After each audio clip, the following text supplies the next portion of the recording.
And Yes, yeah, I have Danielle else? Meister, the Assistant Secretary. okay, is she here? Maybe you should go with Senator Bailey's and oh, Okay, here, why don't we, What do you let's go back to Senator Watson. We'll wait for the Assistant Secretary. Let's, he says he's literally walking up here, so Okay. let's, okay. and Senator Bailey, why don't you take the position at the Yes. podium, and Yes. when Senator Watson walks in, you can start. And we can take, then we'll go to Senator Washington after that. Hopefully the Assistant Secretary will be here by then.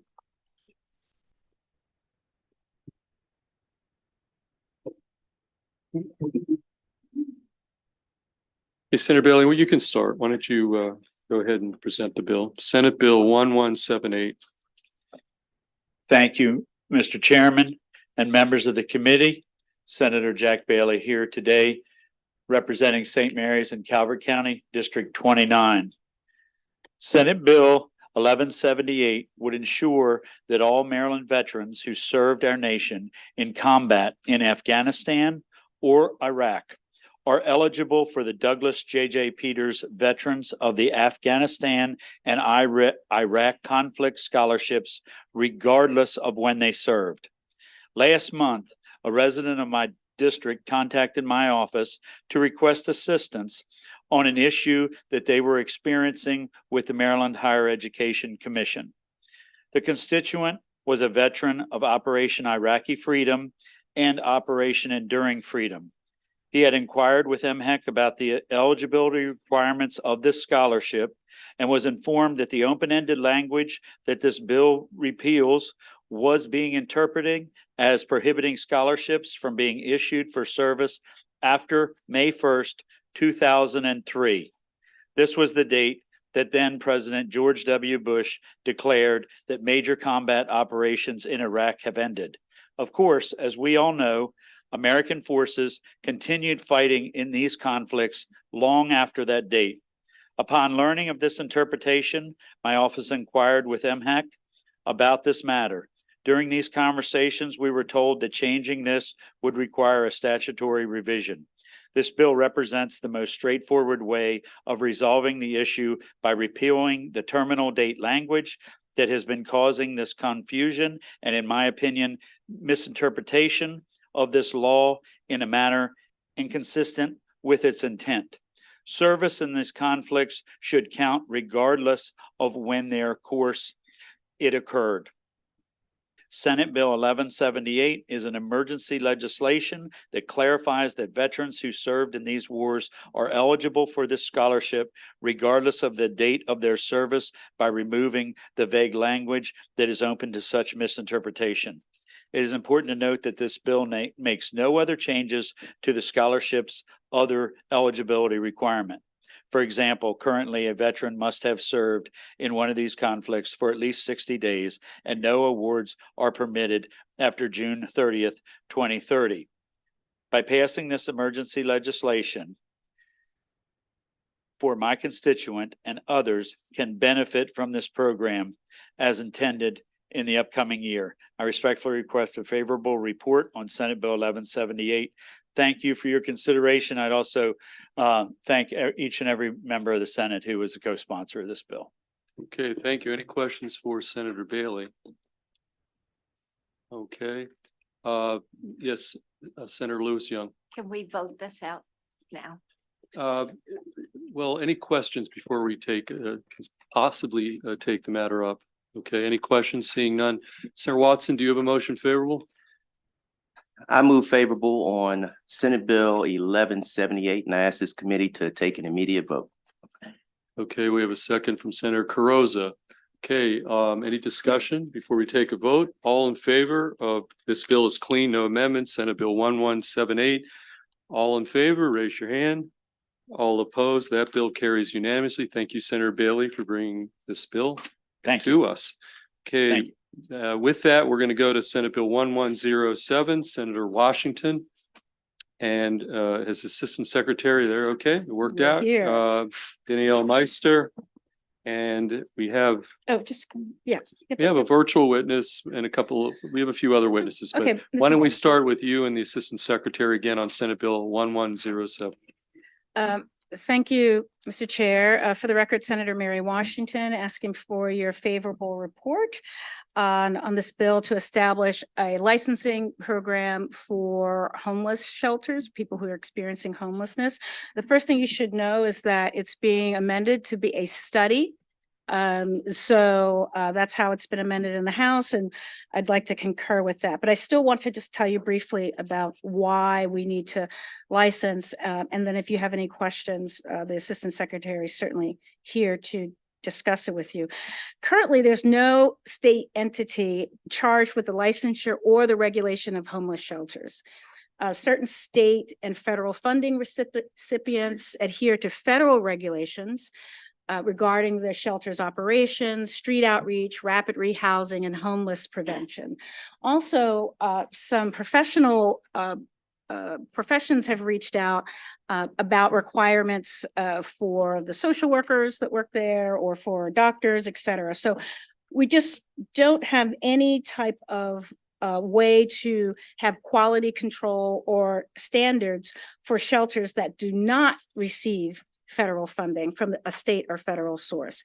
Now, some jurisdictions have some minimal sort of zoning having to do with housing or the placement of the buildings, but not what actually happens inside. There's over 32,000 Marylanders that experience homelessness, and in 2023, there are about 7,600 permanent shelter beds. And for those who are experiencing homelessness in Maryland, 83% are unsheltered. We are the fourth highest among the state. So even with the shelters that we have, it's not sufficient to address the problem. We have 10 continuums of care in the state, which receive federal funding to support and promote community-wide commitment to ending homelessness. And the DHCD administers 3 continuum of care programs, and they are for services consolidated on the Eastern Shore in Western Maryland. Other states have regulated homeless shelters, California, Hawaii, Louisiana, Arizona, and Washington. And then there are a number of others. We believe that the time has come for stricter regulations, or I would say more standards for protecting and oversight homeless shelters programs. And so again, the bill as drafted would have actually set up the licensing program, but as amended, it is bringing together a group to develop the actual developmental and operational standards so that we can develop these with the private operators along with operators that are funded by state and federal government. So the study will review the current habitability and emission standards. It will recommend what it means to be habitable, and then also recommend a plan to establish the program. So I ask for your favorable report of the study, and as a member of my panel, we have Danielle Meister, who's the Assistant Secretary. Okay. Homelessness Solutions. Madam Assistant Secretary, why don't you testify, then we'll take questions. Great, thank you. Good afternoon, Chairman, Ms. Vice Chair, and esteemed members of the committee. For the record, my name is Danielle Meister. I'm the Assistant Secretary for the Division of Homeless Solutions at the Department of Housing and Community Development. As you heard, over 32,000 Marylanders experience homelessness every year, and in that process have endured a lot of trauma, losing their home, belongings, employment, and sometimes even their family and support networks. Our shelters serve highly vulnerable populations that have really complex needs, folks fleeing domestic violence, children under 18, older adults and seniors, and chronically homeless individuals with a disability. And it's our belief that no one should experience homelessness. We need to provide shelter for all. It's critical that we ensure all Marylanders have access to shelter that we're asking to be safe, inclusive, and trauma-informed. So by safe, we're talking about shelters being in buildings that don't present safety hazards or health hazards, and they meet federal, state, and local laws. By inclusive, we mean shelter that must be provided equitably to all individuals and not discriminate or exclude certain groups based on their protected status. And we also mean trauma-informed. So shelters need to be equipped with the training, the tools, and the policies that enable them to provide compassionate care, culturally sensitive care, and don't perpetuate harm. So of the over 190 shelters in the state, only 68 are state funded and are therefore subject to state regulation. We're looking to adopt regulations at some point that would create a consistent statewide network of shelters with a standard of care. This bill, as amended, is a really critical step forward to ensuring shelters, regardless of their funding source or their geographic location, have that consistent quality level of care that we're looking for, and that people experiencing homelessness also have rights and remedies when those standards have been violated. So with that, we respectfully request a favorable report on SB 1107. Thank you. Okay, any questions for either the sponsor, Senator Washington, or the Assistant Secretary? Yeah, Senator Washington, you may want to go back up to the podium. Senator Carozza? Thank you, Mr. Chair. And Senator Washington, thank you for immediately letting us know about the amendment. Because I heard from Yes. Hope and Life Outreach in Absolutely. Salisbury, Village of Hope, Joseph House Christian Shelter. And I've heard from Diakonia, Samaritan those in my House. own districts. So yes. the reason, and my question is, and I understand, work group, and I understand the safety component on this. But my question is, how do we ensure that we also have folks involved in this? Because sometimes work groups can go in a certain direction where there is some sensitivity to those significant additional compliance costs. And as you well know, these organizations are driven by volunteers. So next thing, if they're hearing that all of a sudden there's this, the bureaucracy's coming in with the compliance costs, that I think it might actually dampen fundraising for these homeless shelters as well as the volunteers. So I guess my question is, how in the work group are you going to ensure that we factor in the cost on these successful operations? Do you want to take Yeah, I that? can take that. So all along, while this has been developed, we've had plans to engage a broad range of stakeholders, everyone from continuums of care and counties to the privately funded shelters, which are sort of unique. They operate without any sort of oversight body, whether that's at a local level or state or federal level. And there probably will be a cost for some of the things, mostly related to habitability. So standards we might develop, for example, around fire and health and safety requirements, those might have a cost at some point, but part of our study would be looking at what's the potential fiscal impact of adopting these changes. And it's hard to articulate now because every shelter is really different. So some are already there. I'm being some a are little not. bit more specific. I think it's important to have people that really kind of know nuts and bolts fiscal, as well as government officials. So Senator, if involved. you want to recommend a member of the work group that would meet that classification. So I also know that there are regional differences. And so there might be some, in terms of making sure maybe we add a couple other members, making sure that they can address that. Okay, thank you. Let's go to Senator Simon Ayer, and then we'll go to the other side of the committee. Thank you. And thank you for this legislation. So as I understand, we have a lack of resources and there's a lot of people that could benefit. And the scope of the original bill was to go after those that are funded by the state and those that are not funded by the state. Is that correct?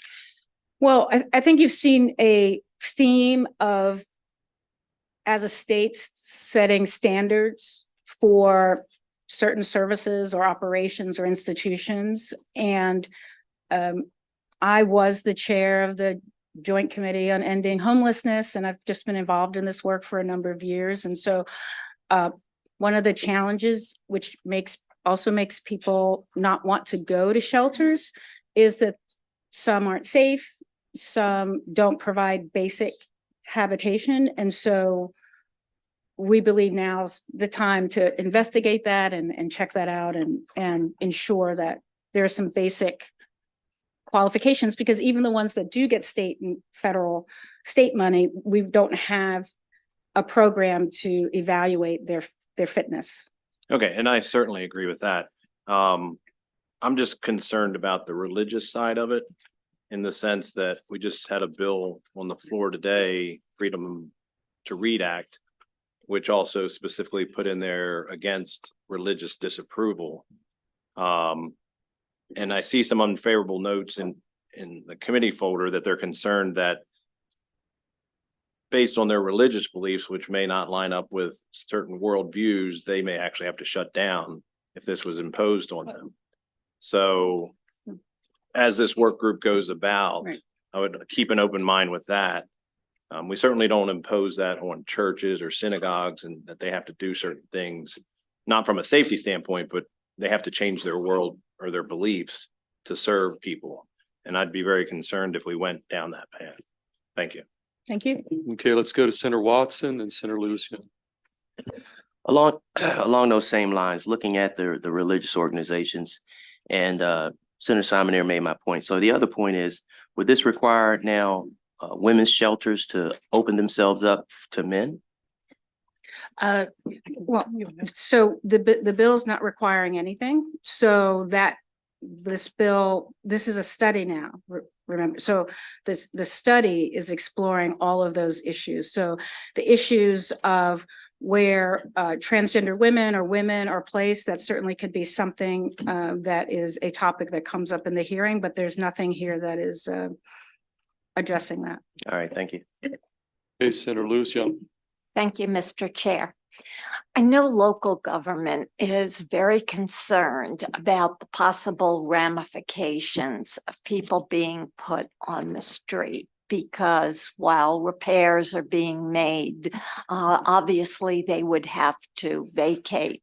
So would you be amenable to an amendment on this bill that would require the department to work with local government on mandates so that shelters, and I know you made the statement, reasonable protections for people in the shelters, but what I'm looking for is something that would require you to work with local government to ensure they're not put in the position of putting people out of housing, temporary housing. I would say yes. I mean, we wouldn't want to Okay. pass something that creates additional homelessness, so we would Or definitely a have to problem do for that. local government. Right. Okay, thank you. Okay, any additional questions? Okay, seeing none. Is Melanie Shapiro here? Melanie Shapiro signed up favorable with amendments. I do not see her. The virtual witnesses are not. In the queue, we have one signed up unfavorable, Dominic Butchko. Is Mr. Butchko here from Mako? Okay, calling him once, twice. I don't see him. That concludes the bill hearing on Senate Bill 1107, and that concludes our bill hearings for today. And colleagues, with that, why don't we meet back here in, what do you think? 10 minutes, which will probably mean in real time 15. And then we'll get at our list and we will knock out bills. Okay? And then all